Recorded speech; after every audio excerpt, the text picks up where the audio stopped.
함께 하신 여러분들, 우리 다시 한번 주님의 이름 환영합니다. 역사서 세 번째 강의, 사무엘상, 우리 1장부터 31장까지입니다. 우리 성경 암송, 우리 함께 하시겠습니다. 사무엘상 12장 23절인데요. 우리 함께 암송하시겠습니다. 시작.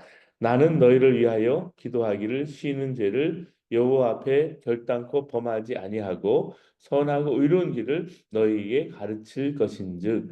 우리 사무엘 우리 상 우리 함께 여러분과 함께 하고 있는데요. 오늘 삼가 시간입니다. 이 사사 시대에서 왕정 시대로 이제 바뀌는 그런 것을 우리가 다루고 있습니다. 사무엘상에서 열왕기 하까지 보면요, 이스라엘이 이제 왕을 중심으로 왕정 체제를 수립하게 됩니다. 마지막에 그 체제가 언제 무너지냐면 바벨론 때문에 무너지게 됩니다. 이것을 긴 역사적인 순서적으로 이렇게 어, 어, 서술합니다. 이거를 연대적인 서술이라고 그렇게 말하는데요. 70인역에 그렇게 연대기적으로 서술했을 때 우리 사무엘 상하 거기 위치하는 거예요. 어, 그 그래서 사무엘 상하는 제1 열왕기하와 제2 열왕기하로 보고요. 열왕기 상하는 각각 제3 열왕기하와 제4 열왕기하로 그렇게 그 당시에 불렀습니다. 사무엘서는 등장인물을 미워하지 않고 가만히 보면은요. 그 인물들을 자세히 개성을 잘 묘사하고 장단점도 있는 그대로 표현을 했어요. 또 왕에게 집중하기 때문에 왕 제도가 어떻게 해서 시작됐는지 상세하게 다루고 있습니다. 그래서 오늘 그 사무엘서를 이렇게 보시면서 우리 하나님의 눈에 볼 때 어떤 사람으로 살아야 할지를 우리 다윗을 통해서 우리 보게 되는 겁니다.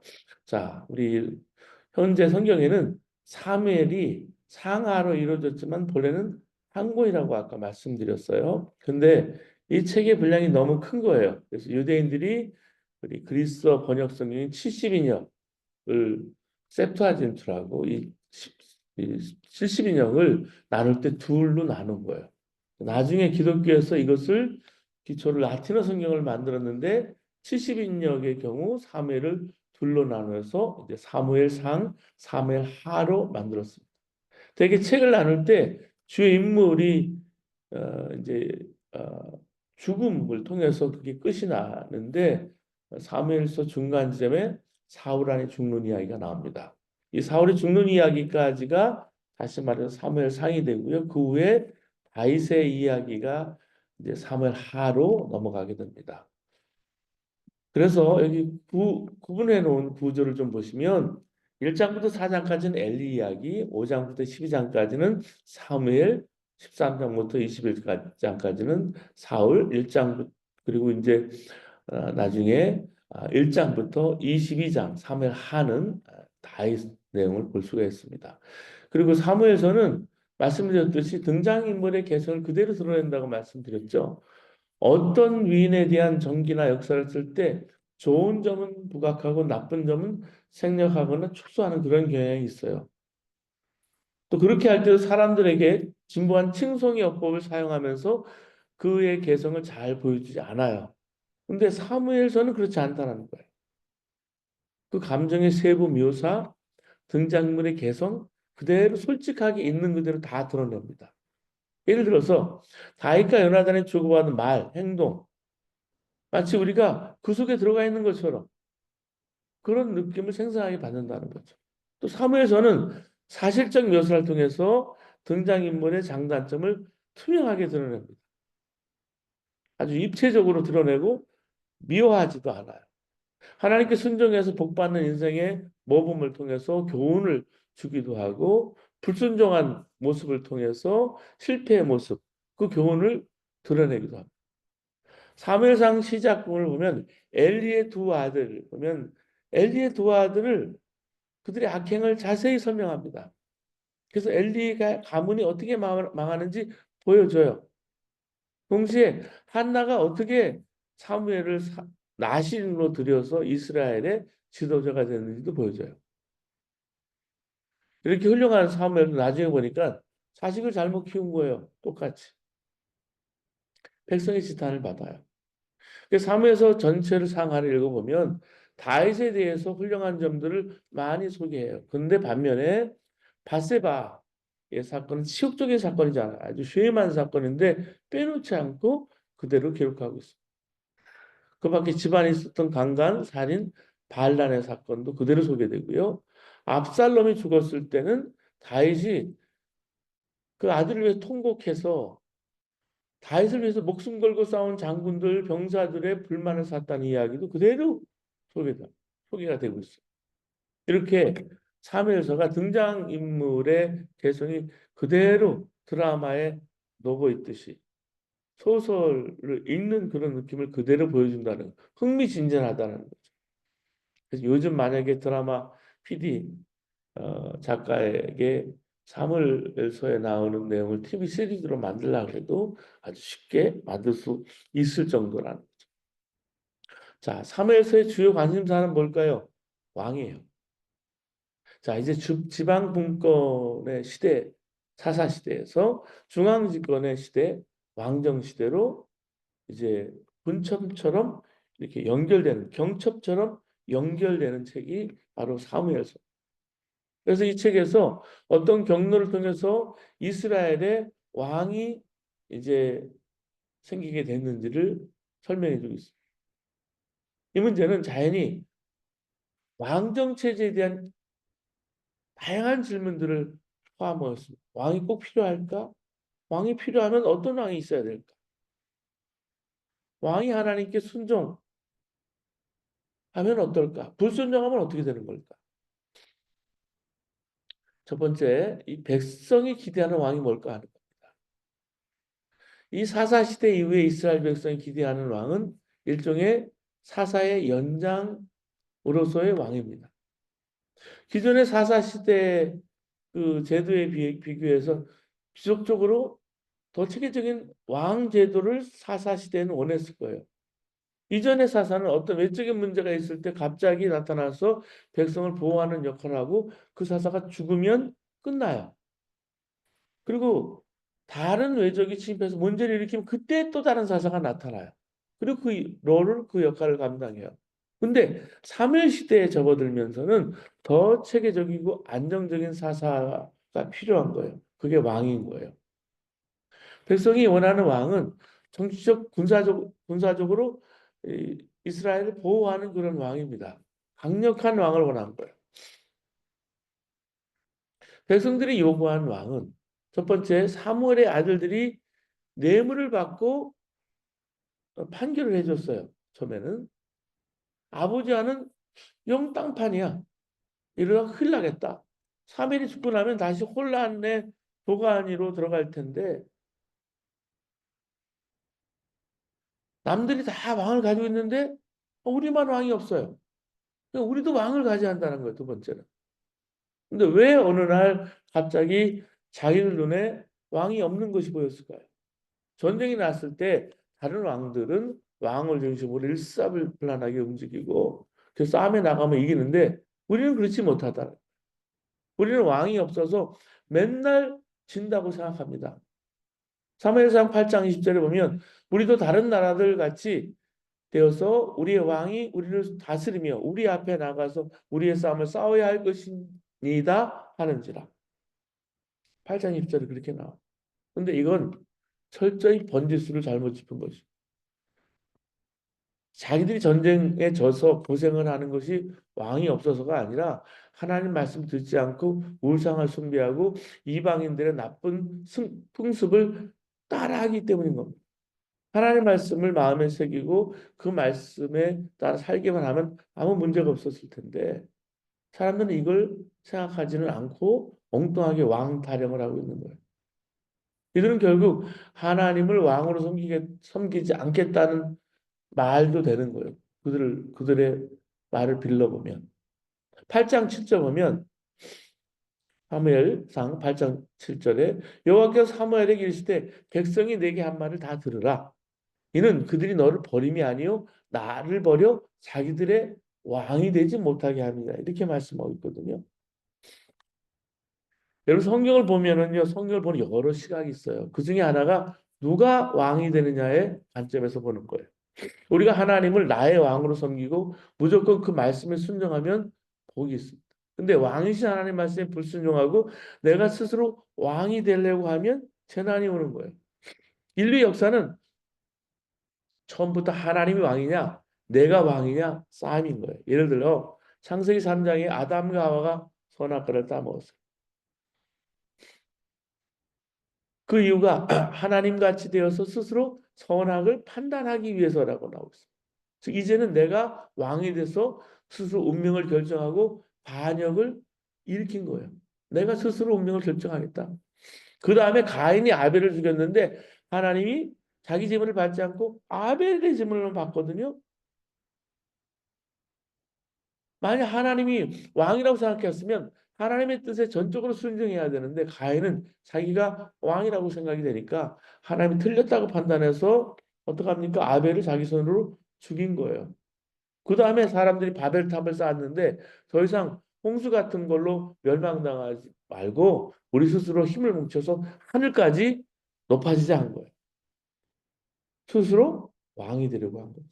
그래서 진짜 왕이신 하나님께서 그들의 언어를 혼잡하게 하셔서 그들을 흩어버리시고 그 다음에 아브라함과 이삭이 자기 아내를 누이라고 속이면서 자신의 신변 안전을 도모하는 것도 역시 하나님 모든 걸 주관하는 왕이라는 것을 의심했기 때문에 일어난 일이죠. 가짜 왕인 인간왕을 두려워하고 또 스스로가 마치 왕이라 되는 것처럼 왕이신 하나님께 물어보지 않고 스스로 판단으로 그렇게 거짓말을 한 것은 아담으로부터 내려오는 진짜 왕이 누구냐 그 싸움에서 진 거예요. 그 다음에 이어지는 수많은 사람들의 이야기도 마찬가지입니다. 왕이신 하나님의 주권을 인정하지 않고 스스로 지혜와 힘으로 하나님 없이 내가 잘 살 수 있다 그렇게 판단했기 때문에 죄를 짓게 되고요. 또 그에 대한 형벌을 받는 것이 계속해서 반복이 됩니다. 이 사사 시대에도 계속 반복해서 하나님께 반역하잖아요, 이스라엘이. 그래서 사사기서의 주제가 뭐였습니까? 이스라엘의 왕이 없으므로 사람이 각기 자기 소견에 오르는 대로 행하였다. 그거였죠? 이제 사무엘상으로 이제 넘어왔어요. 넘어오면서 이제는 대놓고 참 왕이신 하나님 완전히 무시하고 사람 왕을 만들어 달라 요구하고 사무엘이 그게 하나님의 뜻이 아니라고 이야기를 해줘도 막무가내요. 그래서 하나님은 그들에게 사울을 왕으로 세워주었어요. 근데 사울은 자기가 진짜 왕인 줄 알고 하나님을 거역하네요. 이렇게 사울이 다른 사람들에게는 왕이 될지는 몰라도 하나님 앞에서는 절대 왕이 아닌 거예요. 절대 왕 행세를 해서는 안 되는 것입니다. 이 목적을 달성하기 위해서 이전에 사사제도와 차별되는 왕제도가 만들어졌는데 그 특징이 세 가지. 왕은 세습이 되는. 이렇게 세습하는 것은 왕권의 안정을 위해서 정치적인 안정을 위해서 그렇게 한 겁니다. 이전의 사사는 사사직 세습했어요? 안 했잖아요. 왕은 정치적인 안정을 위해서 왕권을 물려줍니다. 사울이 요나단을 군대 장관으로 삼은 이유도 여기 있어요. 차기 왕으로서 정치력을 이제 훈련시키는 거죠. 사울이 다윗과 관련해서 요나단에게 경고한 말이 있습니다. 다윗에게 잘해주지 말아야 하는데 그 이유는 요나단은 왕이 될 사람이고 다윗은 그의 왕권에 위협이 될 인물이기 때문이라는 거예요. 그게 사무엘상 20장 30절 31절이에요. 두 번째, 왕은 군대를 가집니다. 상설. 사사시대는 필요할 때만 군대를 소집했잖아요. 그것도 이스라엘 전체에 걸쳐 군대를 소집한 것이 아니라 특정 가나안 지파가 이제 침입해 왔을 때 사사가 해당 지파에 속한 사람들 혹은 부분 지파까지 확대해서 사람들을 군대 동원합니다. 그래서 외적을 물리치죠. 근데 왕이 생기면서 왕은 언제든지 사용할 수 있는 군대가 조직되어 있는 거예요. 그 외적인 문제가 생기면 곧바로 군대를 통해서 문제를 해결합니다. 세 번째, 왕은 백성에게 세금과 이렇게 노동력, 부역을 부과.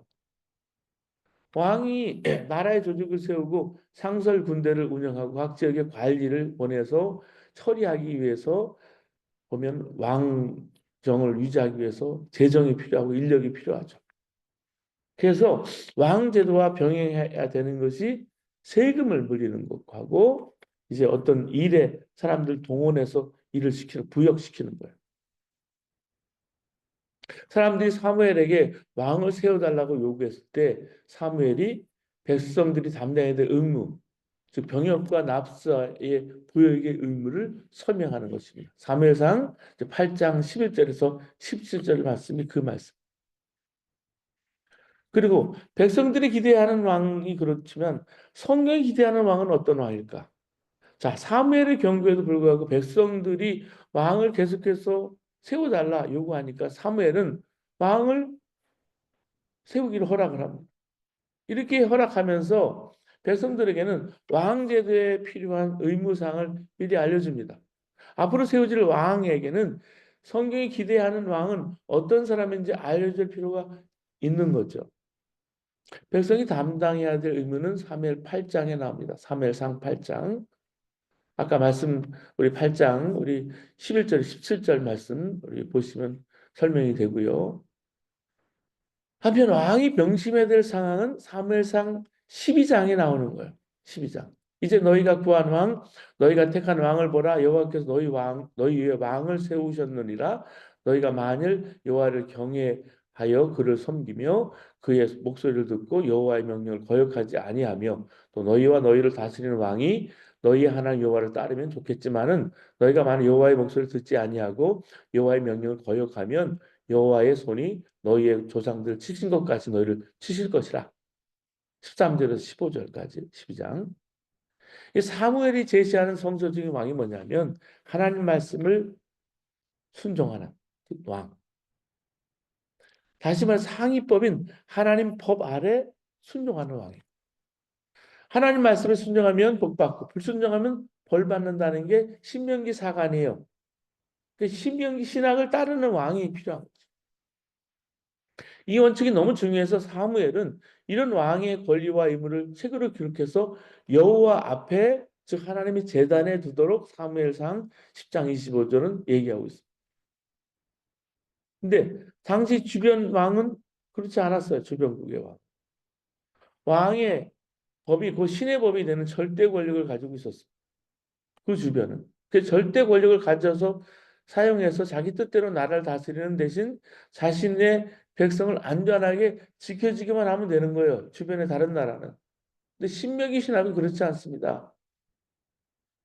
올바른 왕은 단지 이스라엘을 보호할 힘을 모으고 행사하는 왕이 아니라 언제나 하나님의 법을 지키는 상위법 아래 순종하는 왕이.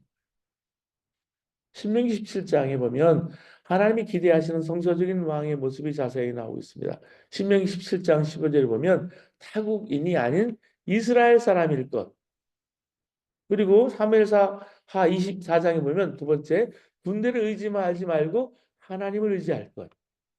그리고 신명기 17장 17절 보면 많은 나라들과 정략 결혼을 추진해서 우상 숭배에 빠지지 말 것. 그리고 열왕기상 10장에서 11장 보면 필요 이상으로 부를 축적하지 말 것.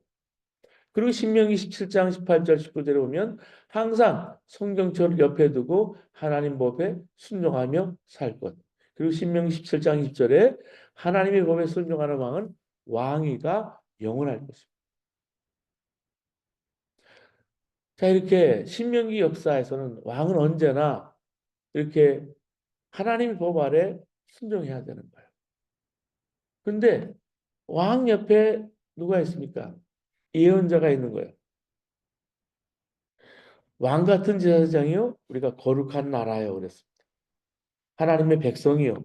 우리가 그렇게 부르심을 받은 것이 선택받은 이스라엘 민족이었어요. 근데 왕은 언제나 그 옆에 예언자가 있어요. 왕은 언제나 상위법이 하나님의 법에 순종해야 하기 때문에 곁에 예언자를 두고 조언을 들어야 되는 거예요. 마치 책사처럼. 근데 때로는 왕이 주변 왕국처럼 절대 왕국을 누리고 싶은 거예요. 그래서 예언자와 대립의 각을 세우기도 하게 되죠. 왕과 예언자의 이런 불편한 동거는 처음 왕제도가 세워질 때부터 시작이 됐어요. 사무엘상에 보면 사무엘과 사울이 반복해서 갈등을 맺습니다. 어떻게 보면 늙은 지도자인 사무엘이 젊은 지도자인 사울에게 권력을 이양해야 되는 것이 못마땅해서 이 딜레마가 시작이 됐다. 이렇게 볼 수도 있지만 하나님 법을 상황 하나님의 법에 따라서 상황에 따라서 선별적하고 싶어하는 전형적인 정치가 사울과 하나님 법은 온전히 순종해야 한다. 이렇게 믿고 있는 사무엘의 신앙 철학 사이에 갈등이 일어났다고 이해하는 것이 좋습니다. 어, 사무엘 하에 보면 나단과 다윗이 갈등을 하고 있거든요. 다윗이 바세바를 범하잖아요. 그 남편 우리아를 죽였을 때 나단 선자가 나타나서 이 다윗의 죄를 지적합니다. 나단이 이렇게 왕의 죄를 지적한 것은 목숨을 건 거예요. 그 자리에서 죽일 수 있어요, 다윗이 나단을. 근데 다행히 다윗은 자신의 죄를 겸손히 인정하고 응분의 처벌을 받습니다. 한편 열왕기 상에 보면 엘리야와 아합이 갈등하죠. 이 경우에는 왕이 예언자의 말을 듣지 않고 오히려 그를 박해했습니다. 아합은 예언자를 통해 주신 하나님 말씀 듣지 않았기 때문에 결국 처참하게 가문이 멸망하게 됩니다. 열왕기 하에 보면 이사야가 히스기야에게 심판의 말을 전하는 장면이 나와요. 자, 히스기야가 병들어 죽게 되지 않았습니까? 하나님께 눈물로 기도했습니다. 벽을 보고 기도했어요. 그때 하나님께서 히스기야의 생명을 15년이나 연장시켜 주십니다. 응답해 주신 것이죠. 근데 그의 병이 낫게 되니까 바벨론 왕이 축한다고 하면서 신하를 보냈어요. 히스기야가 너무 좋아서 궁기고고 보물창고고 자기가 가지고 있는 모든 걸 보여줘요. 이때 이사야가 나타나서 왕이 싫어할 말을 합니다. 그가 바벨론 사람들에게 보여준 모든 것이 다 빼앗기고 왕자들은 모두 포로로 잡혀갈 거라고 말합니다. 이렇게 신명기 역사서의 왕들은 절대 권력을 가질 수 없는 거예요. 이방의 왕들은 자신의 뜻이 하나님의 신의 뜻인 거예요. 이스라엘 왕들은 자신의 뜻과 하나님의 뜻이 다를 수 있는 거예요. 왕은 언제나 하나님의 뜻을 따라야 합니다. 그러면 왕이 어떻게 하나님의 뜻을 알 수 있을까요? 예언자를 통해서 알 수 있을까요? 왕이 예언자를 통해 주시는 하나님 말씀, 그 말씀에 순종하면 갈등 없이 번영을 누리지만 예언자의 말을 듣기 싫어하면 갈등이 심해지고 급기야는 하나님의 벌을 받게 돼요. 이게 신명기 역사관이에요. 이 신명기 역사서는 이런 왕과 예언자의 갈등의 패턴을 통해서 왕이 어떤 자세로 나라를 다스려야 되는지 모델을 보여주고 있습니다. 자, 그러면 이제 엘리야와 사무엘 두 제사장의 가정인데 유명한 가정이에요. 근데 자식 교육에 실패했어요. 엘리를 보실까요? 실로 성소, 이 성소에서 하나님 섬기는 제사장으로 남들의 존경을 받고 최고의 신앙을 가지고 있었던 사람이었어요. 전체 이스라엘의 영적 생활을 책임지는 사람이에요. 근데 그가 영적 우상 숭배에 깊이 빠져 있었습니다. 그게 뭐예요? 자식을 하나님보다 더 앞세운 거예요. 더 사랑하는 거예요. 그러니까 우상 숭배가 된 거죠. 아, 자식이 우상 숭배가 될 수 있구나 하는 사실이죠. 사무엘상 2장에 보면 엘리의 행실이 나쁜 두 아들에 대한 이야기가 나옵니다. 근데 두 아들의 문제는 두 아들의 문제가 아니라 아버지 엘리의 문제이기도 한 거예요. 왜냐하면 하나님의 사람이 엘리에게 와서 심판의 말을 전할 때 엘리에게 책임을 물었기 때문에 그렇습니다. 사무엘상 2장 29절에 엘리의 두 아들 홈리와 비나하스는 하나님을 대놓고 무시하면서 하나님의 집에 온갖 악행을 저지르고 있었어요. 성막에서 수정들은 여인과 동침을 하지 않나? 하나님께 드릴 제물을 미리 빼앗아서 먹지를 않나? 정말 제사장의 아들이라고 상상할 수 없을 만큼. 그런데 이보다 더 큰 문제는 아버지 엘리가 이걸 알면서도 적응받지 않았다는 거예요. 따끔하게 혼을 내든지 계속 말을 안 들면 집에서 내쫓아 버려야 되는데 그들에게 그냥 말로만 하지 말라고 적당하게 타일렀던 것이 문제가 된 거예요. 그들의 악행 때문에 그들의 영혼이 죽고 더 나아가서 이스라엘이 죄악에 빠지게 됐는데 엘리는 별다른 조치를 취하지 않았다는 거예요. 자, 아들들의 행실을 나빴던 것을 그냥 놔뒀어요. 아들들은 주님을 무시한 거예요. 사람들이 제사를 드리고 고기를 삶을 때마다 갈고리를 가져와서 재물을 건져가곤 했습니다. 재물을 태워서 바치는 이들에게 날고기를 요구했습니다. 심지어는 회막 어귀에서 일하는 여인들과 동침했어요. 이 제사장의 권한이 있는데 이것을 오용한 거예요. 자, 엘리의 아들들은 존경받는 제사장인 아버지 엘리의 후광 덕분에 자기들의 능력, 자질과는 상관없이 제사장이 됐죠. 경제적인 어려움 없이 산 거예요. 젊을 때는 사람들의 존경을, 공대를 받으며 살았을 것. 그런 생활에 익숙해지니까 자기들 모르게 특권 의식이 조금씩 조금씩 물드는 거예요. 이게 먼지가 쌓이듯 소리 없이 진행이 됩니다. 여러분, 특권 의식이 아버지에서 아들까지 이어지면 회개하지 않아요. 자기를 돌아보지 않아요. 자기 행동을 돌이키지 않아요. 돌이켜 보지 않아요. 이렇게 자기 힘을 과신한 사람일수록 다른 사람들이 어떤지에 대한 공감 능력이 떨어집니다. 여러분, 요즘 자기 아이들이 기죽지 않으려고 최선을 다하죠, 요즘도. 그래서 아이들은 욕망을 포기하는 것도 욕망이 충족되기까지 시간이 필요한 것도 그런 사실도 배우지 못해요. 아이들은 원하는 것을 즉시 손에 넣을 수 있을 때 만족할지 모르겠지만 불행하게도 그들은 온 마음이라는 더 중요한 가치를 잃어버리게 됩니다. 그래서 아이들이요, 고마운 걸 몰라요. 공감 능력이 없어요. 자신이 누리는 것을 소중하게 여길 줄 몰라요. 부모들은 당연히 그렇게 해줘야 된다고 생각해요. 그렇게 당연한 세계에서는요, 감사가 없어요.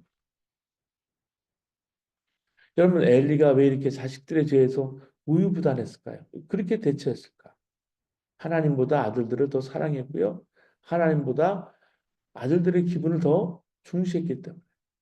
이게 영적 우상 숭배가 돼서 가문이 몰락하게 된 거예요. 결국 전쟁에서 일시에 두 아들이 죽었잖아요. 하나님 법궤를 블레셋에 뺏기고요.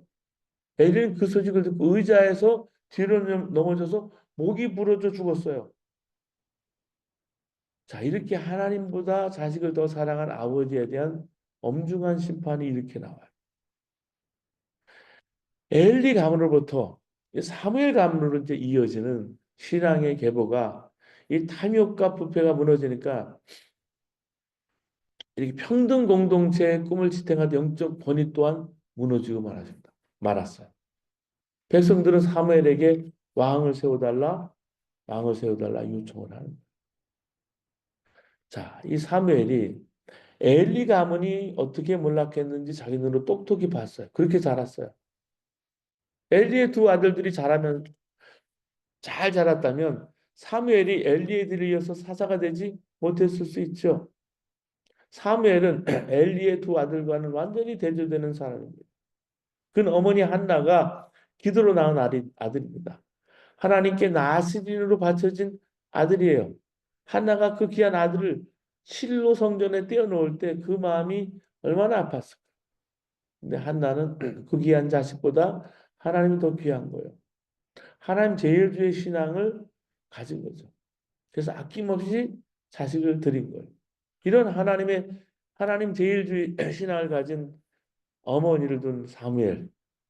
자, 엘리가 어떻게 자식 교육에 실패했는지 자기 눈으로 똑똑히 본 사무엘. 당연히 자식들 교육에 신경을 써서 하나님께 순종하는 사람들이 되게 해야 되잖아요. 당연히 사무엘에게서 우리가 그것이 기대가 되는 거예요. 그런데 정작 사무엘의 아들들은 어떻게 자랐습니까? 사무엘상 8장 13절에 보면 그 영적 상태를 설명해 주고 있습니다. 사무엘이 늙음에 그의 아들들은 들을 이스라엘 사사로 삼으니 장자 이름은 요엘이요 차자 이름은 아비아라. 그들이 브엘세바에서 사사가 되니라. 그의 아들들이 자기 아버지 행위를 따르지 아니하고 이익을 따라 뇌물을 받고 판결을 굳게 하니라. 자, 전혀 뜻밖의 상황이 벌어졌습니다. 아버지 행위를 아들들이 따르지 않고 뇌물 준 사람에게 유리하게 판단을 해준 거예요. 재판을 해준 거예요. 만약 이들이 제대로 자랐다면 아버지의 뒤를 이어서 사사가 됐을 거예요. 그렇죠? 근데 아버지와는 영딴판으로 행동하니까 사사가 될 수 없는 거예요. 그 사무엘상 8장 4절 5절에 백성들이 왕을 세워달라고 요청한 이유 중에 하나가 된 거예요. 엘리 아들들의 경우는 분명히 아버지 엘리에게 책임이 있죠. 하나님보다 아들들도 사랑이기 때문에 그들이 잘못 자랐다고 볼 수 있어요. 근데 사무엘의 아들들의 경우는 사무엘에게 책임을 돌리는 구절이 등장하지는 않아요. 이렇게 보면 사무엘이 엘리 같이 자식을 하나님보다 더 사랑하는 영적 숭배, 영적 우상 숭배의 죄를 저지르지 않았던 것 같아요. 근데 결과를 봤을 때는 사무엘도 자식 교육에 실패했다는 평가는 빗나가지 못합니다. 외형적으로 그렇게 많은 사무엘이 그렇게 맑은 사무엘이 자식 교육에 실패했을까? 아마 사사로 여기저기 다니면서 재판을 하고 대소사 일을 했기 때문에 바빴을까? 그래서 자녀들과 함께 할 시간이 없어서 그런 일이 벌어졌을까? 그래서 자세히는 모르지만 여러 가지 생각해 보세요. 그래서 그 여기 나오는 예화를 보세요. 지도자의 딜레마가 있는데 어느 목사의 아들이 쓴 한 맺힌 글이죠. 아버지가 목회하던 교회에 일어났던 일인데 교인의 아들과 자기가 똑같이 아팠다고 해요. 둘 다 병원에 가야 되는 거예요. 당시 아버지는 오토바이를 하나 가지고 있었는데 그 뒷자리에는 한 사람만 될 수밖에 없죠. 이때 아버지가 누구를 태우고 병원에 갔을까? 아버지는 아들인 자기를 놔두고 교인의 아들을 태우고 병원에 갔다는 거예요. 이분은 이 일이 평생의 마음에 상처로 아픔으로 남은 거예요. 교인의 아들을 오토바이에 태우고 간 그 목사의 마음을 여러분 이해하십니까? 목회자는 이해할 수 있겠죠. 교회를 담임하는 목사의 어려움이죠. 만일 이런 상황에서 목사가 자기 아들을 오토바이에 태우고 병원에 갔다면 그 이후에 목회가 많이 힘들어졌을 것이죠. 목사에 대해서 항상 악평만 하는 사람들은 마침 좋은 꼰수를 잡았다고 생각하고 목사를 비난하는 거예요. 목사가 교회는 생각하지 않고 자기 가족만 위하는 이기적인 사람을 비난하면서 교회 문제를 일으킬 수 있는 거예요. 제가 섬기던 교회도 마찬가지였어요. 제가 전임 목사님이 주일날 아이들이 어? 야구 경기를 보고 싶어 하니까 주일날 예배를 끝마치고 교인들을 아직 교회에 있는데 야구 모자와 야구 옷을 입고서 간 거예요. 그걸 교인들이 본 거죠. 그것 때문에 난리가 났던 거예요. 그럼 가정을 위해서 아버지로서 예배 다 끝나고 그렇게 할 수는 있죠. 근데 교인들이 볼 때는 그게 그렇게 보이지 않았던 거죠. 그럴 수 있어요. 이게 녹음이 되고 있기 때문에 제가 우리끼리만 알고 있죠. 알 수 있죠. 제가 2001년에 목회를 할 때 설교를 하고 있는데 주일날 그때 오후 예배였어요. 우리 작은 교회는 오후밖에는 미국 교회를 빌려서 예배를 드릴 수밖에 없기 때문에 개척교회를 할 때 오후 예배가 참 쉽지 않아요. 근데 제 큰아들이 다친 거예요. 큰아들이 병원에 꼭 가야 돼요. 오는 중에 신호등에서 잡혀 전화가 왔어요. 근데 아버지로서는 당장 달려가야 되는 상황이에요. 저는 예배를 인도해야 됐고 예배를 인도하고 제가 모든 걸 마쳤지만 지금도 마음이 아파요. 제가 같이 갔어요. 이런 상황적인 윤리가 우리가 언제든지 벌어질 수 있다는 그거 외에도 많아요. 이렇게 해야 되는 거예요. 요즘 아이 커서 새벽 기도에 아이들 데리고 오지 않지만 새벽 기도에 꼭 40일이면 데리고 와야 되는 거예요. 안고 베이고 와서 하고서 그게 쉽지는 않아요. 예. 목회자나 아유 사모님이 어떻게 새벽 기도에 빠질 수 있는 이런 상황이 벌어질 수 있는 거죠. 목사는 정말 힘든 결정을 내릴 수밖에 없을 때가 있다는 거죠. 이것이 교회를 다니는 목사에게만 해당되는 상황일까? 아니라는 거죠. 공동체를 책임진 모든 지도자에게 해당되는 상황입니다. 지도자는 지도자의 자녀는 아버지가 책임진 공동체와 자신을 경쟁 상대로 봅니다. 자기와 시간을 함께하지 못하는 이유가 아버지가 공동체를 먼저 챙겨야 했기 때문이라고 생각할 수 있어요. 이런 사건이요, 많이 생겨요. 최근에 한 1일 전에 제가 아는 목사님 막 은퇴를 했는데 그 아들이 그렇게 잘하지 못한 거예요. 정신적 문제가 생겨서 뒤에서 아버지를 아들이 총으로 쐈어. 신문에 이게 크게 나서 목사로서는 같이 목회 활동을 했었기 때문에 제가 큰 충격을 받았어요. 납품으로 남는다는 거죠. 그래서 예전에 제가 미국에서 여러분 정의연 목회를 하기 위해서는 정신과 테스트 다 받고 상담도 다 받아야 돼요.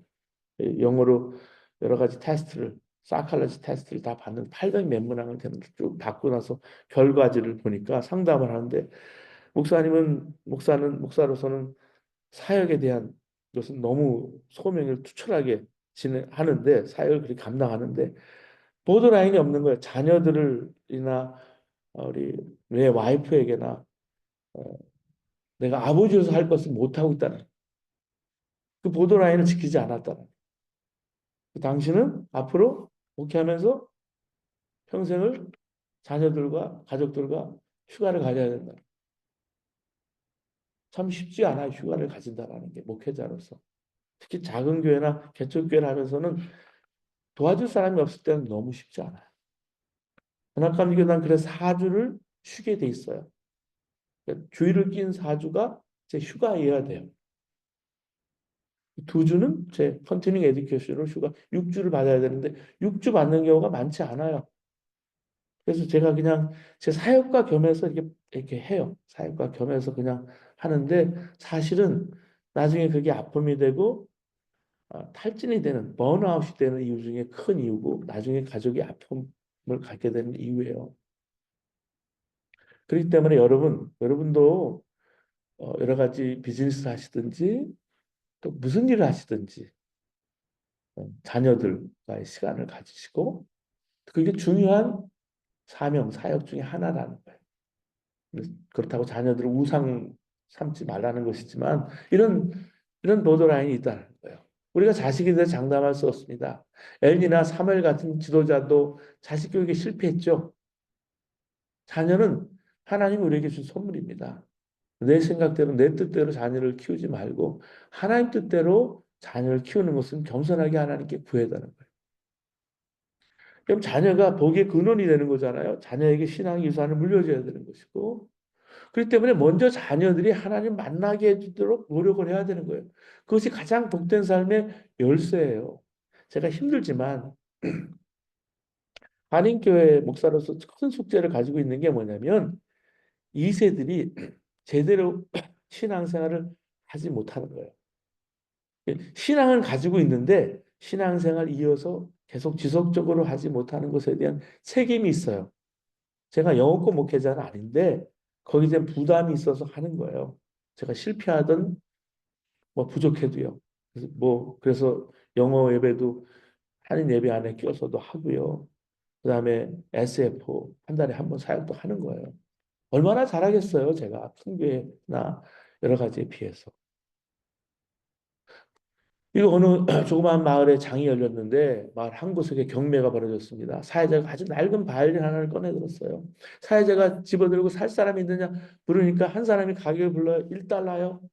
그러자 다른 사람이 2달러요. 한 사람이 3달러요. 해서 한참 지나도 더 이상 가격을 부른 사람이 없으니까 낙찰이 되는 순간 한 노인이 이 말을 합니다. 사회자, 내가 한번 봐도 괜찮겠어? 그 노인은 낡은 바이올린 하나를 딱 보서 줄을 맞춰 보니까 맞춰 이렇게 보더니 아름다운 곡 하나를 그 바이올린으로 연주를 하는 거예요. 모두 깜짝 놀랐어요. 많은 사람들이 주변으로 몰려들었습니다. 연주를 다 마친 노인은 그 바이올린을 사회자에게 주면서 이렇게 말합니다. 다시 한번 해보시지요. 사회자가 3달러 이상으로 살 사람이 있느냐? 군중들에게 묻자 어느 사람이 큰 소리 외쳤습니다. 1,000달러 내겠어. 그래서 다른 사람이 질세라 외칩니다. 2,000달러요. 또 다른 사람이 3,000달러 내겠습니다. 결국 이 바이올린이 3,000달러에 팔렸어요. 그 광경을 지켜보던 한 꼬마가 아버지에게 물었어요. 아빠 이상하네요. 아까는 3달러였는데 3,000달러가 됐어요. 그때 아이 아버지가 대답했습니다. 누가 연주하느냐에 따라서 그 가치가 달라집니다. 모르잖아요. 그 사람 파가니인지 누군지 모르니까. 여러분 바이올린 하나 이렇게 보여도요. 그거 엄청나요. 정말 좋은 악기들은. 우리 자녀의 삶도 누가 연주하느냐에 따라 가치가 달라져. 학교 성적이 뛰어나지 못하고 인물이 탁월하지 못하고 몸이 약할지라도요. 낙심하지 마세요. 그럴 필요가 없어요. 하나님께서 그 인생을 주관하시게 되면 차원이 다른 삶을 살게 됩니다. 하나님은 사람을 외모로 보시지 않고 중심을 보신다 그랬어요. 사무엘상 16장 6절에 보면 사무엘이 사울 왕을 대신한 왕을 세우려고 이새의 집을 방문해서 아들들을 선을 보는 장면이 쭉 나오잖아요. 사무엘이 맏아들 엘리압을 보는 순간 사무엘의 마음에 느낌이 딱 왔어요. 여호와의 기름 부으실 자가 과연 그 앞에 있도다. 근데 그 순간 하나님의 책망이 임합니다. 사무엘상 16장 7절에 여호와께서 사무엘에게 이르시되 그 용모와 신장을 보지 말라. 내가 그를 버렸노라. 나의 보는 것은 사람과 같지 아니하니 사람은 외모를 보거니와 나 여호와는 중심을 보느니라. 다윗은 아버지의 인정도 받지 못한 사람이었어. 아버지도 자녀를 볼 때 외모에 얽매일 수 있어요. 근데 하나님께서는 외적인 조건에서는 가장 초라한 다윗, 그 다윗을 택해서 이스라엘의 왕으로 삼았어. 다윗의 중심이 하나님 마음에 들었기 때문에. 여러분, 외모 보지 마시고 하나님 마음에 드느냐 안 드느냐가 중요합니다. 언젠가 제가 교통사고가 나고 하나님이 제게 크게 말씀하시는 말씀이 이 말씀이었어요. 너는 하나님 마음에 들은 종이냐. 부모가 자녀들에게 해줄 수 있는 가장 귀한 것은 하나님을 아는 사람이 되도록 도와줍니다. 그게 복의 근원인 부모의 역할이에요. 그 역할이 참 중요했다라는 얘기를 하고 있는 거예요. 우리가 실패를 통해서 배울 수 있잖아요. 이 사무엘상에 보면 사무엘은 크게 세 번 사울과 충돌을 일으킵니다. 이 충돌은 둘 사이에서 오해 때문에 생긴 게 아니라 둘 다 자신이 죄송합니다. 뭘 하고 있는지 잘 알고 있는 상태예요. 상대방의 신앙 철학에 그러나 동의하지 못했기 때문에 이런 일이 벌어져. 사무엘은 왕이 하나님의 명령을 그대로 순종해야 한다고 믿고 있습니다. 근데 사울은 그것이 하나님의 법이긴 하지만 하나님의 법은 무작정 지키면 안 되고 상황에 맞게 변형해서 적용하는 것이 옳다고 믿고 있는 거예요. 사실 하나님의 법에 대한 이런 태도는 사사시대 사람들에게 혼란의 상황으로 몰고 간 타락한 인생 철학과도 같았습니다. 그러니까 자기의 뜻에 자기 소견에 오른 대로 행하는 것. 이게 사사시대 인생 철학인 거예요. 근데 왕정 시기를 시작하는 사울 왕의 인생 철학도 이랬다라는 거죠. 사울이 제대로 이해하지 못한 것은 왕의 정확한 위치, 왕이 뭘 하는지, 사람들과의 관계에서는 가장 높은 왕이 사울이었지만 하나님과의 관계에서는 사울은 자신을 그렇게 올려놓으면 안 되거든요. 자기는 하나님 앞에서 왕이 아니라는 사실을 제대로 인식하지 못한 거예요. 하나님 앞에서 왕이 아니라는 그는 절대 자기 눈에 오른 대로 행하면 안 되는 거예요. 자기 소견에 오른 대로. 왕이 하나님 눈에 오른 대로 행해야 되는 거예요. 그래야 그의 나라가 번성하고 그의 가문이 번성하게 되는 거예요. 자, 사무엘상 13절에 보면 급할 때는 편법도 가능하다라고 그랬는데 사울이 이제 블레셋과 전쟁을 치러야 되는 거예요. 여러분 블레셋 족속 있잖아. 이 블레셋이라는 이름이 성경에 굉장히 많이 나오잖아요. 이 이름은 현재 팔레스타인에서 이름이 나온 거예요. 팔레스타인. 가나안 지역에 철기 문화를 도입한 사람들이 팔레스타인 당시 문명 국가예요. 그러니까 이스라엘 백성이 철기 연장을 수리하려고 하면 블레셋인 대장장이를 찾아갔다고 되어 있습니다. 사무엘상 13장 19절에서 22절에 보면 블레셋 족속은 남유다 서쪽, 즉 지중해 연안의 5개 도시국가 아스글론, 아스돗, 가드, 에글론, 가사 이렇게 5개 도시국가로 이루어져 있는데 사사 시대부터는 강력한 왕 밑에서 수시로 이스라엘을 침공하고 있었습니다. 그러니까 이스라엘은 블레셋과 싸우는 거예요. 이 사사 시대에 이스라엘은 부족 간의 느슨한 동맹 체제 비슷하게 연합해서 저들을 막아냈는데 블레셋이 세력이 강해지면서 왕을 중심으로 해서 막 밀고 들어오는 거예요. 이제 사울이 이 블레셋과 싸워야 하는 거예요. 그래서 백성들을 소집합니다. 그런데 백성들을 모으고 보니까 수적으로 상대가 되지 않습니다. 블레셋의 군세가 너무 많아요. 도저히 이길 것 같지 않아요. 백성들도 바보가 아닌지라 엄청난 수적 열세를 보고서 몰래 하나둘씩 이제 도망가서 숨기 시작합니다. 이때 사울은 가만히 생각해 보다가 사무엘을 청해서 하나님께 먼저 제사를 드려야겠다고 생각을 했어요. 사무엘 선지자가 와서 제사를 드리면 백성들의 사기가 올라갈 거라고 생각했어요. 그래서 이 일을 추진했는데 문제가 생겼어요. 사무엘이 일주일 안에 온다고 하고는 안 나타난 거예요. 사무엘이 빨리 와서 일을 처리해 줘야 되는데 어떻게 해요? 백성들이 하나 둘씩 흩어지는 것이 사울의 눈에 보이는데 사무엘이 여전히 나타나지 않네요. 그래서 사울이 어떻게 했습니까? 월권을 합니다. 사무엘을 기다리지 못하고 제사장이 드려야 될 번제와 화목 제물을 직접 자기가 드려요. 자기가 제사장이 된 거죠. 그때 사무엘이 도착합니다. 결국 어떻게 됐습니까? 하나님은 일로 왕권을 사울에게서 하나님 마음에 합한, 마음에 맞는 사울에게로 왕권을 옮겼어요. 그게 사무엘상 13장 14절 말씀. 이 사울의 문제는 급할 때 기다리지 못하고 급할 때는 편법도 가능하다 생각한 거예요. 사울의 시각에서는 맞아요. 이유가 돼요. 일이 급하니까. 왜 사무엘은 안 나타나고 안 도와주고 하나님께서는 안 도와주시냐? 근데 하나님의 때와 사람의 때는 다릅니다. 일이 급할 때는 더욱 그렇다는 거예요. 급할 때는 누구의 시간에 맞춰야 될까요? 우리가 우리의 시간에 하나님께 우리의 시간에 하나님이 그냥 임하셔서 나를 맞춰 주실까? 아니면 하나님의 시간에 우리가 기다려야 될까? 맞춰야 될까?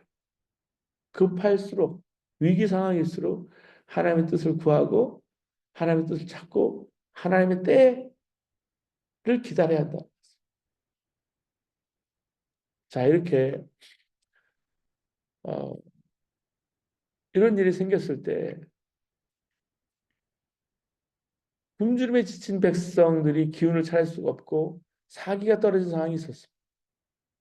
군인들은 숲을 사이에 벌꿀을 발견해요. 두려움 때문에 먹지를 못해요. 근데 여러분 이스라엘의 이야기에 보면 이 대목에서 요나단이 사울의 금기를 어겼다고 말하는 장면이 있거든요. 사울이 맹세할 때 그 자리에 있지 않았기 때문에 아버지의 명을 알지 못한 요나단이 벌꿀을 찍어 먹었다라는 거예요. 이제 그러니까 어느 때 어떻게 행하느냐에 따라 달라지는 거예요. 맹세한 날이 이게 맹세에 대해서 말하는 건데 맹세한 날이 지나니까 굶주림과 피곤에 지친 군인들이 짐승들에게 달려서 그것을 도살하고 피 있는 채로 먹기 이르릅니다. 이건 율법이 금하는 거예요. 피채 먹지 말라 그랬잖아요. 성경에 레위기에. 사울이 명한 제의적인 금기가 오히려 더 큰 일탈을 부추겼어요. 사울은 급히 큰 돌을 취해서 그것을 제단을 삼고 그 위에서만 짐승을 잡아 먹으라고만 하지만 이건 임시방편이에요. 아침이 밝았을 때 이 전날의 승리에 도취한 사울이 하나님 앞에 나가서 전투를 개시할까요? 하나님께 여쭈어요. 근데 하나님 대답하지 않아요. 사울은 즉시 누군가가 맹세를 깨뜨렸기 때문이라고 생각하고 그 사람을 찾습니다. 그는 반드시 죽어야 한다고 맹세합니다. 근데 제비 뽑기를 하니까 걸려 나온 사람이 누구인지 우리는 알아요. 누구죠? 요나단이에요. 요나단은 왕 앞에 나가서 어제 있었던 일을 다 고합니다. 그리고 죽을 각오가 되어 있다고 말합니다. 사울은 맹세를 어길 수 없어서 요나단을 죽이려고 그래요. 순간 백성들이 들고 일어나죠. 그것이 사무엘상 14장 45절에 놀라운 반전이 일어나요. 요나단은 하나님의 뜻을 거역한 죄인이 아니라 오히려 하나님과 함께 일한 영웅인 거예요. 민중들이 사람들이 지혜를 모은 거죠.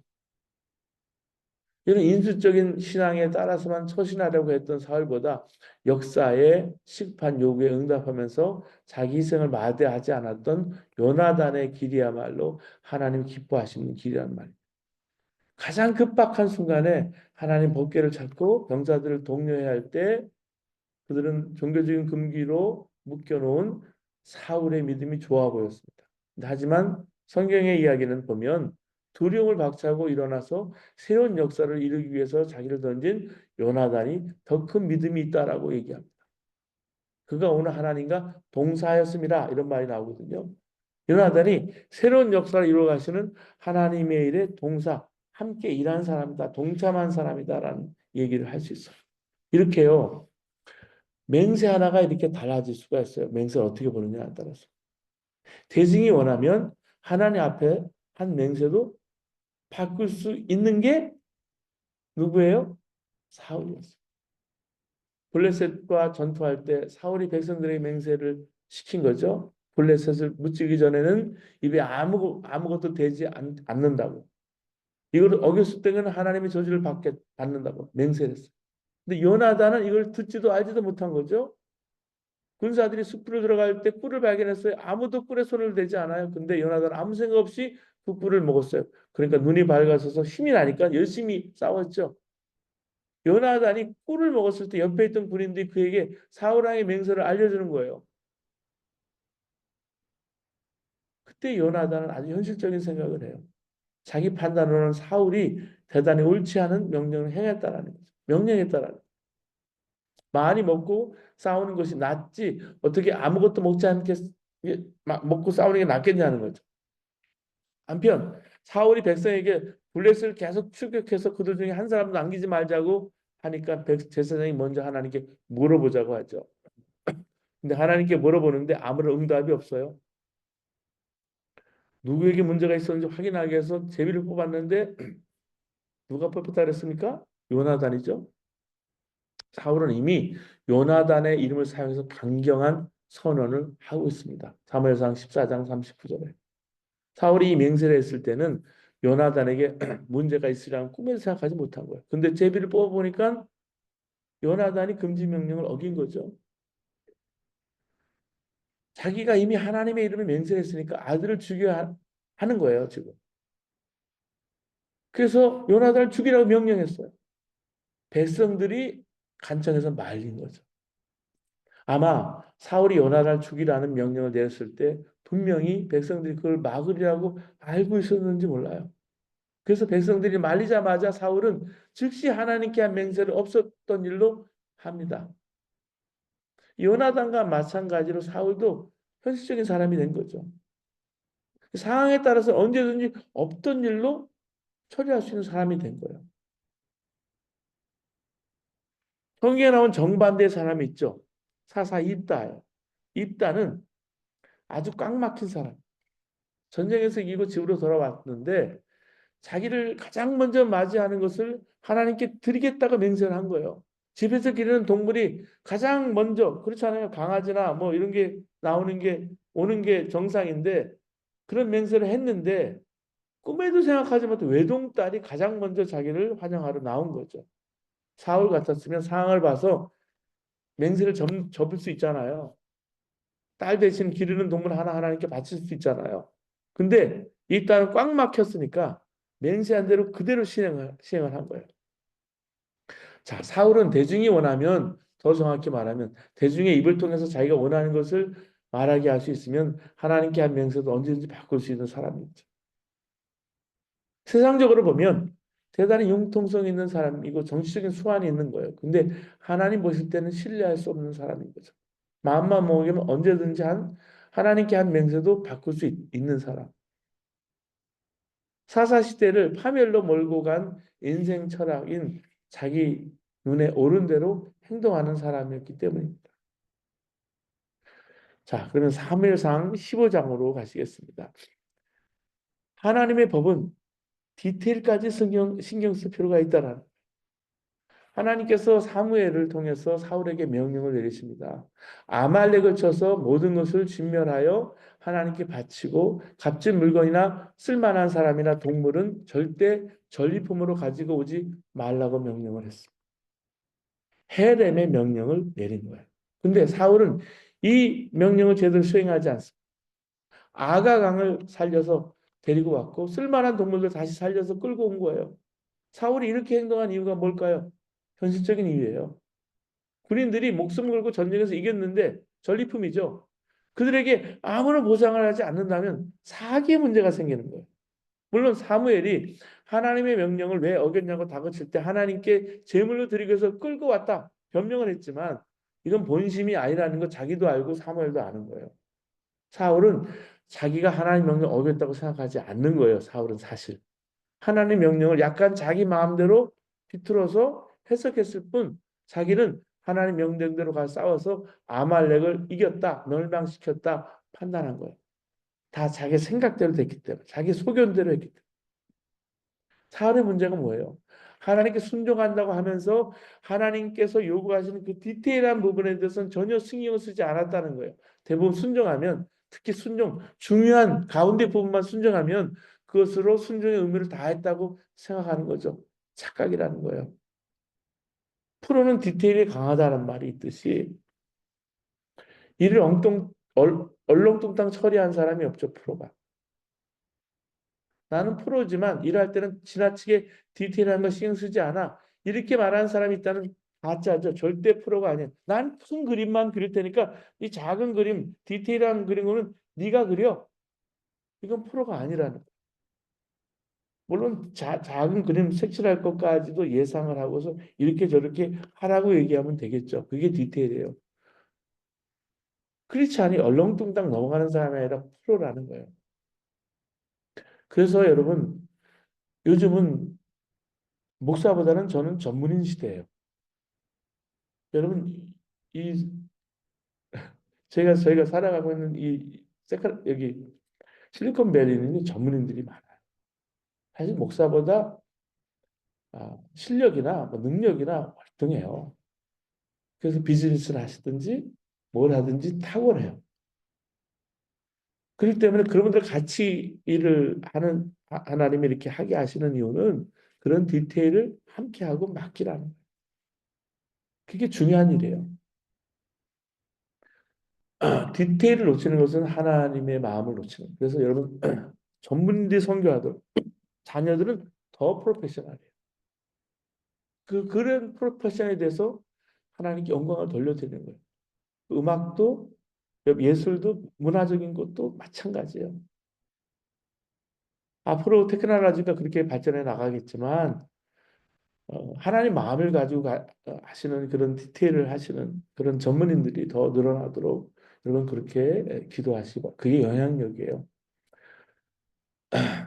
자, 이렇게 사울이 책망을 들은 경우를 살펴봤습니다. 세 가지였는데 공통적으로 사울이 한 일이 있습니다. 현실적인 이유를 들어서 법을 어겼다는 거예요. 사울은 자기가 스스로 세운 법이든지 하나님 주신 법이든지 상황에 따라서 언제든지 법을 바꾸고 어길 수 있는 사람이에요. 몰라서 그런 게 아니고 무엇이 지켜야 할 법인지 알면서 현실적인 이유로 의도적으로 법을 어기는 거예요. 모든 걸 자기 위주로 생각하는 거죠. 자기 생각이 안 맞아도 하나님께서 말씀하셨으면 순종해야 한다는 생각은 절대 하지 않아요. 반대로 하나님께서 말씀하셨어도 상황에 따라서 언제든 변경하거나 지키지 않을 수 있다고 생각해요. 그것이 세상을 융통성 있게 살아가는 방법이라고 생각해요. 근데 이게 신명기 신학이 죄로 정죄하는 세상적인 생각이라는 것을 우리가 분명히 알아요. 사사시대 사람들이 자기의 소견에 옳은 대로 행했기 때문에 개인적으로나 국가적으로나 처참한 상황에 이르렀다는 것을 명심해야 합니다. 그러니까 온전한 순종이 필요한 거예요. 급할 때도 하나님의 때를 기다릴 줄 알고 하나님의 법의 디테일까지 신경 쓸 줄 아는 그런 신명기적인 신앙이 우리에게 필요한 것입니다. 자, 사무엘상 15장에 보면 하나님이 사울에게 아막을 알렉을 쳐서 진멸하라고 명령을 내리셨죠. 그런데 사울은 하나님의 명령을 따르지 않고 자기 판단에 어떤 것은 진멸하고 어떤 것은 살려오라고 명령을 내리신 것을 우리가 지금 다뤘습니다. 이 말의 궁극적인 말의 뜻이 뭐냐면 하나님 앞에서 지금 스스로 왕 노릇하고 있다는 거예요. 사무엘상 15장 9절에 보면 사울과 백성이 아각과 그의 양과 소의 가장 좋은 것 또는 기름진 것과 어린 양과 모든 좋은 것을 남기고 진멸하기를 즐겨 아니하고 가치 없는 하찮은 것은 진멸하니라. 이렇게 스스로 왕이 돼서 하나님께 불순종하는 사울의 모습을 본 사무엘은 너무나 근심돼서 그날 밤에 철야기도를 합니다. 온 밤을 하나님께 부르짖었다고 되어 있어요. 그 다음날 아침 일찍 일어나 사울을 찾아갔더니 사울이 없어요. 어디 갔냐 하니까 자기를 위해서 기념비를 세우러 갈멜로 갔다는 거예요. 그리고 기념비를 세우고 길갈로 내려갔단다. 계속 하나님 앞에 왕 노릇하고 있는 거예요. 자기가 잘한 게 뭔데 기념비를 세워? 나중에 사무엘이 길갈에서 사울을 만나 책망을 합니다. 왜 하나님께 불순종했냐고 책망을 하니까 계속 자기는 잘못한 게 없다는 거예요. 나는 하나님 말씀을 다 순종했고 죽이지 않고 가져온 짐승들은 하나님께 제물로 드리려고 선별해서 가지고 온 것이다. 끝까지 거짓말하고 있어요. 이때 하나님께 주신 말씀이 있어요. 15장 22절이에요. 사무엘상 여호와께서 번제와 다른 제사를 그의 목소리를 청정하는 것을 좋아하신 같이 좋아하시겠느냐. 여기서 중요한 말이 나오잖아요. 순종이 제사보다 낫고 듣는 것이 수양의 기름보다 나으니 이를 거역하는 것은 점치는 것과 같고 완고한 것은 사악한 신 우상에게 절하는 죄와 같음이라. 왕이 여호와의 말씀을 버렸으므로 여호와께서 왕을 버려 왕이 되지 못하게 하셨나요. 이렇기 때문에 왕위가 사울에게서 다윗에게로 옮겨가는. 우리가 성경 공부를 하는 이유는 이런 걸 보면서 깨닫자는 거예요. 하나님이 왕이 되셔야 내가 복된 삶을 사는 거지. 내가 스스로 왕이 되어서 내 생각대로 살면 반드시 망한다. 우리는 처음부터 끝까지 하나님이 내 삶의 왕이 되신다는 사실을 잊어서는 안 돼요. 이걸 인정하고 하나님 말씀에 순종하면 복이 지속이 되는 거예요. 그런데 그렇지 못하고 스스로 왕이 올라가서 하나님께 불순종하면 망하게 되는 것입니다. 자, 그다음에 27장에서 30장으로 쉬겠습니다. 조금 더 이렇게 보려면 사실은 3일 상 이쪽도 디테일하게 많이 볼 수 있는 부분이 많은데 이렇게 달아도 다 못 달아요. 자, 블레셋으로 명명한 다윗을 보시겠습니다. 다윗이 사울에게 기용이 돼서 사울 곁에서 활동한 지 얼마 되지 않아서 사울이 다윗을 경계하기 시작합니다. 백성들 사이에 다윗의 인기가 높아지니까 시기심에 사로잡힌 사울은 다윗을 죽이려고 해요. 그 다윗은 사울을 피해서 도망자 신세로 여기저기 숨어 지내게 되는데 이 기간 중에 가장 의외의 일이 발생합니다. 다윗이 적국 블레셋으로 넘어가서 투항한 일이 생깁니다. 사울의 사망 사건을 다루는 사무엘의 마지막 31장 직전에 이 내용이 나오고 있습니다.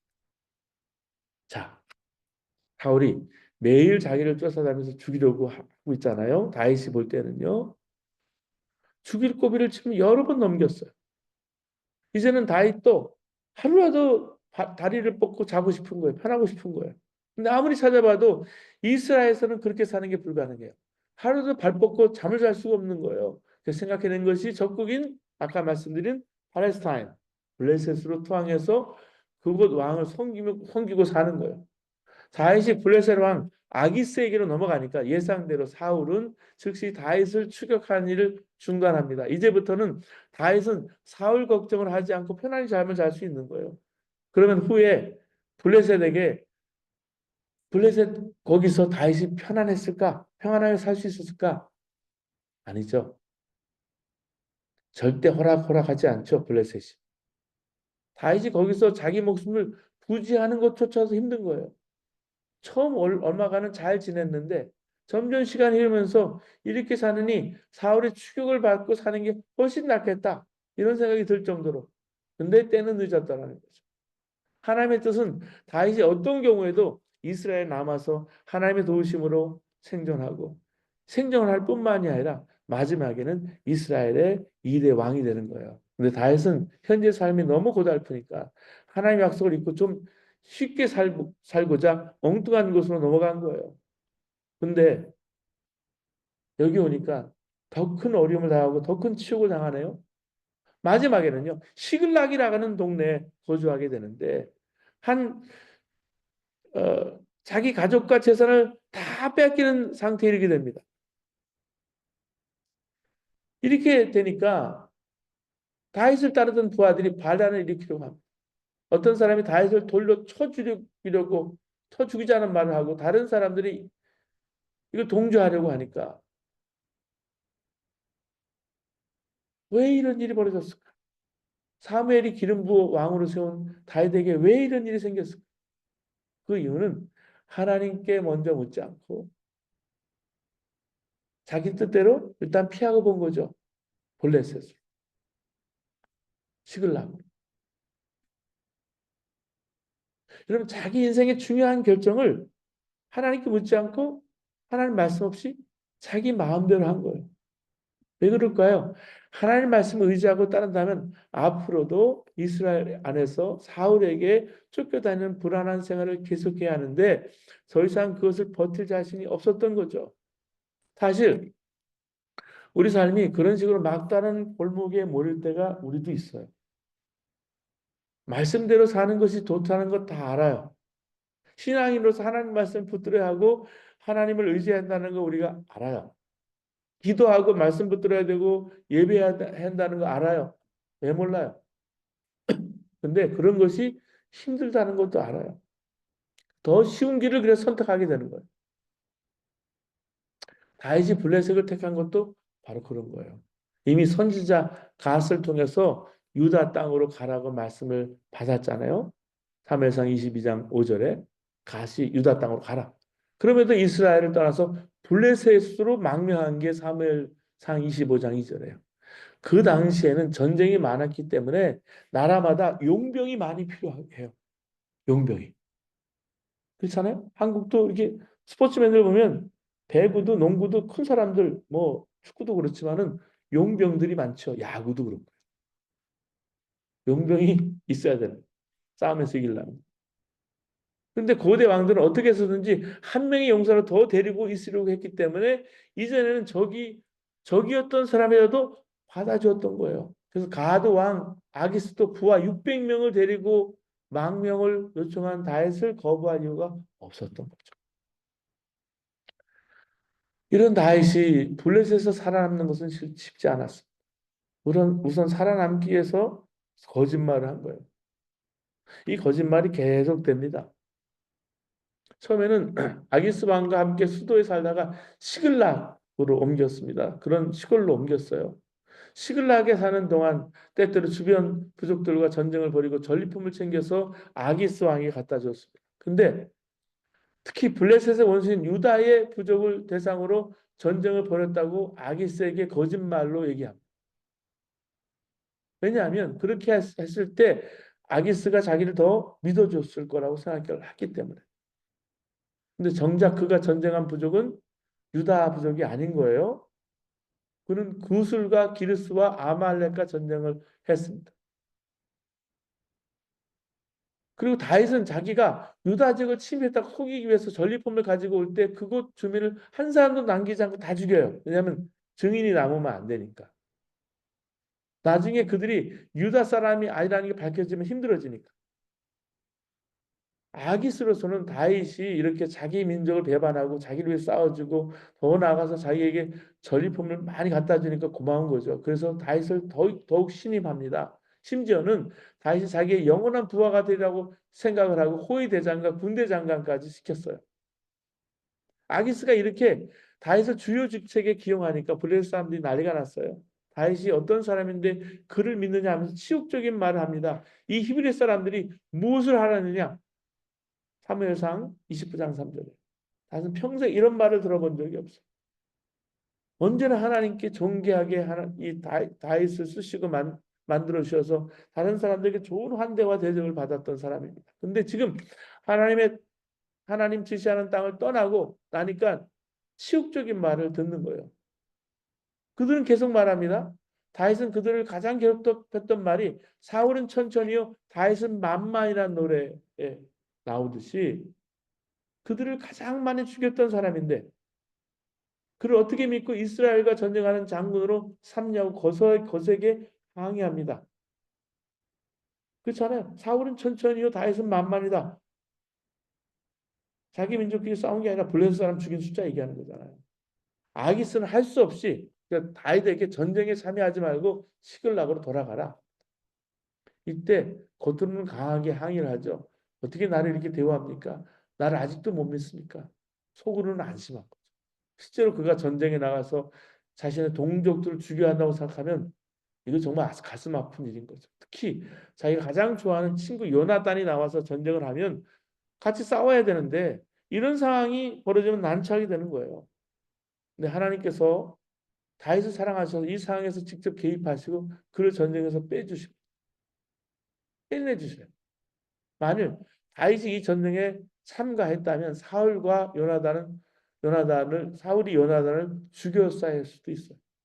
왜냐하면 이 전쟁에서 실제로 사울과 요나단이 죽게 되기 때문에 하나님의 배려가 나타나는 거죠. 이렇게 해서 다윗과 그의 군사들이 시글락으로 돌아왔는데 돌아보니까 어떤 일이 있었습니까? 아말렉 사람들이 시글락에 쳐들어와서 온 마을을 불살라버리고 다윗의 가족과 그를 따르는 군사들의 가족, 그들의 모든 재산을 다 가지고 가버린 상태예요. 그러니까 다윗을 따르는 사람들이 너무나 화가 나서 실망해서 다윗을 향해서 화를 쏟아냅니다. 분노합니다. 돌로 쳐서 치자 이런 말까지 해요. 이런 위급한 상황에 다윗이 뭘 했을까? 위기에 처했을 때 뭘 했을까라는. 첫 번째 위기에 처했을 때 하나님으로 인해서 힘과 용기를 얻습니다. 백성들이 자녀들 때문에 마음이 슬퍼서 다윗을 돌로 치자 하니 다윗이 크게 다급하였으나 그의 하나님 여호와를 힘입고 용기를 얻었더라. 사무엘상 30장 6절 말씀. 다윗이 위급할 때 위기 때 전능하신 하나님을 기억하고 용기를 얻었다는 말씀이에요. 인생의 위기에 처했을 때 하나님을 선명하게 기억한 것이죠. 옛날에 하나님께서 나와 함께 하셨지. 사울이 나를 죽이려고 창을 던졌지만 나는 죽지 않았어. 사자와 곰이 와서 내 양을 뺏으려고 했을 때 그것을 용감하게 물리쳤지. 다 하나님이 지켜주기 때문이야. 골리앗 앞에서도 기죽지 않고 담대히 하나님 이름으로 그를 대적하고 그를 물맷돌로 죽였는데 그것도 하나님께서 도와주셨기 때문이야. 또 하나님께서 나를 이스라엘 왕으로 선택하셨지. 사무엘을 보내셔서 내 머리에 기름 부으셨지. 아, 나에게 이런 하나님이 계셨지. 과거의 하나님을 떠올린 거예요. 기억을 한 거예요. 그 기억을 통해서 힘과 용기를 얻은 거예요. 그리고 위급할 때 하나님께 묻고 하나님의 지시에 순종을 합니다. 사무엘상 30장 7절에서 8절 말씀. 다윗은 급하니까 빨리 군대를 재정비해서 아말렉 사람을 쫓아가자고 하지 않습니다. 먼저 하나님께 기도하면서 하나님의 뜻을 구합니다. 그리고 하나님 지시대로 순종해요. 그 결과 다윗은 아말렉 사람들을 따라잡아서 그들을 치고 빼앗긴 재산과 그 가족을 하나도 잃지 않고 다시 찾아오죠. 정말 하나님께서 놀랍게 보호하고 역사하신 것입니다. 이걸 보고 우리도 위급할 때, 위기 때 어떻게 하느냐는 거예요. 먼저 기도하느냐, 아니면 기도는 나중에라도 할 수 있는데 일을 처리하면서 기도할 수 있으니까 일단 급한 것부터 끄자고 생각하느냐. 여러분 우리가 정말 급하면 온전한 기도부터 드려야 돼요. 한 번은 저희 아버님이 돌아가셨지만 현대 건설에 있었는데 현대 아파트를 저 어, 건설에 사니까 관양동에서 짓고 이렇게 넘어온 길에 사고가 났는데 택시랑 예, 사고가 났어. 빌병원으로 입원을 했는데 뭐 그때는 완전히 혼수 상태고 돌아가신 거였어. 불호부 시흥동에 살고 있었는데 그때 그 전화를 받자마자 그냥 엎드려 기도밖에 안 나와. 이런 급하면 기도부터 나와. 기도부터 나와야 돼요. 왜냐하면 상황이 급할수록 내가 어떻게 한다고 지금 바꿀 수 있는 상황에 정확히 이 일을 내가 처리를 해야 되지만 그보다 급한 일은 하나님께 먼저 여쭈는. 그리고 나서 여러 가지 일을 처리하려고 제 대학생 때인데 이리저리 쫓아다니는 일이 참 많았어요. 그리고도 가족이 참 어려워졌습니다. 사고 처리하느라고 조그만 아파트 하나가 날아가고 그리고 뭐 지하나 반지 하나 방 한 칸 생활을 오랫동안 또 하는 일이 일어났어요. 근데 어, 어려운 일이 생겼을 때 급한 일이 생겼을 때 캄캄해지는데 그때는 정말 지혜가 필요해요. 그것도 기도밖에는 없어요. 기도해야 합니다. 정말 집중해서 기도해야 되고요. 그럴 때 하나님의 뜻을 정하시고 방향도 지시해 주시는 거예요. 빨리 한다고 좋은 것이 아니라 하나님 뜻이 무엇인지 또 어디를 향해 가야 하는지 이게 참 중요하다는 그런 말씀이에요. 자, 힘들어도 하나님의 일을 떠나지 말라는 거예요. 우리가 하나님의 일을 갈 때 평온한 상태만 전개되지 않잖아요. 때로는 하나님이 예비하신 길에도 고난이 노크를 하고 찾아올 수가 있어요. 뜻밖의. 그때 절대 쉬운 길을 찾아서 먼저 가려고 해서는 안 되고요. 다윗같이 하나님 준비하신 예비하신 이스라엘을 떠나면 안 된다는 말씀이에요. 당장은 블레셋으로 넘어가면 사울에게 매일 쫓기는 위험은 사라지겠지만 대신 그곳에는 상상도 할 수 없는 치욕적인 일이 기다리고 있습니다. 하나님께서 인도하시는 곳에서 고난만 당하고 있을까? 그러면 믿음으로 고난을 이겨야 한다는 말씀이에요. 그것이 고난을 극복하는 가장 빠른 지름길이라는 말씀이에요. 저쪽에 가면 더 편안할 것 같아서 거기 가보면 더 큰 어려움이 기다리고 있고요. 그 길을 한참 돌아가게 됩니다. 그래서요, 고난이 왔을 때 산을 넘어야 되는 것은 넘어야 돼요, 일단. 산을 피해 가도요, 더 큰 산이 기다리고 있고요. 사람도 마찬가지고요. 어떤 사건이나 사고나 여러 가지도 마찬가지예요. 하나님 없는 곳은 아무리 좋아 보여도 오아시스일 수 있어요. 환상이에요. 그래서 엄청난 시험이 우리를 기다리고 있어요. 절대 그곳으로 가면 안 되는 거죠. 끝까지 하나님의 약속 부여잡고 믿음으로 인내하는 것입니다. 끝까지 인내하면 하나님의 때가 될 때 하나님께서 모든 문제를 해결해 주시고 회복의 은혜를 주십니다. 지난 주간에 잠깐 말씀드렸지만 실패한 자에게도 하나님은요 회복의 은혜를 주세요. 넘어지고 힘들고 좌절해 있는 여러분 자녀들이 있으십니까? 울고 있는 심령들 자녀들이 있으십니까? 여러 가지 어려움과 아픔 참 많이 있지만 하나님께 가장 먼저 믿고 내가 왕이 아니라 하나님 나의 왕이십니다. 라고 고백하는 우리 모두가 되기를 바랍니다. 기도하시겠습니다. 예수님은 나의 주님이시고 하나님은 나의 왕이십니다. 예수님 나의 왕이시기 때문에 내 소견에 옳은 대로 행하는 것이 아니라 하나님 뜻대로 행하는 저희를 되도록 인도하여 주시옵소서. 아버지 아무리 위대한 지도자 할지라도 자식 문제에 실패한 가정들이 너무나도 많이 있습니다.